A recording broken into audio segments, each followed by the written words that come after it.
L'obésité ne fait qu'augmenter, elle concerne des gens de plus en plus jeunes, elle a un impact de plus en plus important et dans certaines zones du monde, elle fait même reculer l'espérance de vie. Aucun pays au monde, les plus développés qui soient, avec les systèmes de santé publique les plus développés qui soient, n'a réussi à faire reculer l'obésité ne serait-ce que de 1% dans la population.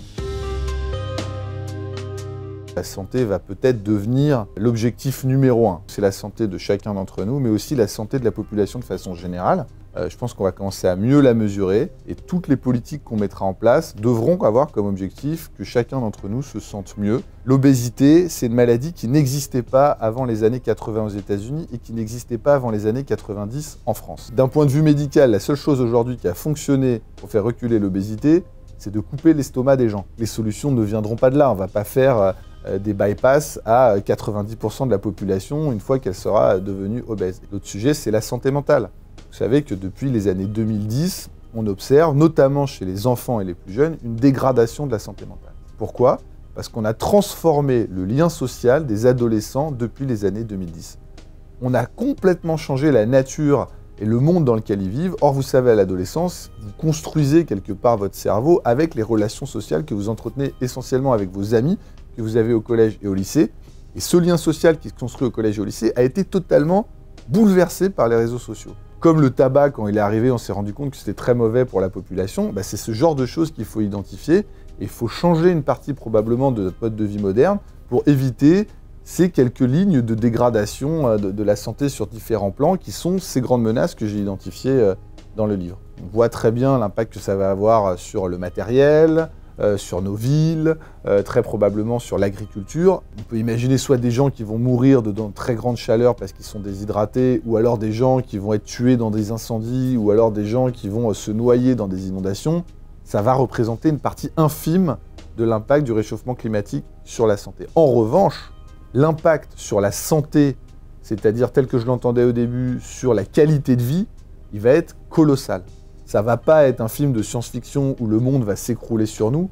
Par contre, ça va être un changement qui va être tel, ça va être des gens qui vont changer de destinée de façon tellement importante que probablement un certain nombre de gens ne vont pas réussir à s'adapter et il va y avoir des décompensations sur le plan de la santé mentale. Alors, ce qu'on sait, c'est qu'il y a un certain nombre de facteurs qui sont liés à la biodiversité, la baisse de la biodiversité. Aujourd'hui, la biomasse, vous avez 20%, c'est l'homme, 80% c'est les animaux qu'on élève pour les manger et il reste 1 ou 2% pour le reste de la faune sauvage. Donc en gros on a tout pris et donc du coup on est entre animaux qui se ressemblent à peu près. Ça fait qu'il y a moins de barrières d'espèces et que du coup les virus arrivent à passer dans le vivant de façon beaucoup plus directe et on imagine que ça va accélérer l'émergence d'épidémies. Vous savez, avant l'infection bactérienne c'était celle qui tuait tout le monde. On a gagné peut-être 40 ans d'espérance de vie.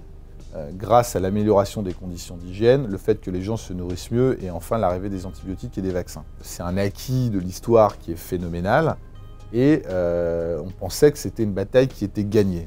Or, elle ne l'est pas. Pourquoi ? Parce que les bactéries sont devenues trop résistantes. Et la grande inquiétude qu'on a, c'est de se dire, le jour où l'antibiorésistance aura tellement augmenté, on risque de revenir en arrière sur tout ce qu'on a gagné face à ces bactéries. Donc évidemment, on ne reviendra pas complètement en arrière parce que les gens sont mieux nourris, les gens ne vivent plus dans des conditions insalubres, donc toutes les mesures hygiénistes continueront d'exister. On va essayer de se battre contre Facebook et Instagram en disant « vous cassez le lien social ». On va aller se battre contre l'industrie agroalimentaire pour leur imposer le Nutri-Score. On va aller se battre contre les sociétés pétrolières pour leur faire comprendre qu'on veut un modèle énergétique qui change.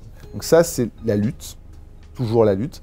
Et après, il y a aussi changer notre état d'esprit, avoir une transition générationnelle. Et peut-être que les entreprises, si elles comprennent que leur marché a changé de manière de voir le monde, elles vont s'adapter, vont se mettre à faire des produits qui sont bons pour la santé et pas des produits qui sont stylés, rock'n'roll, excessifs et auxquels on devient addict.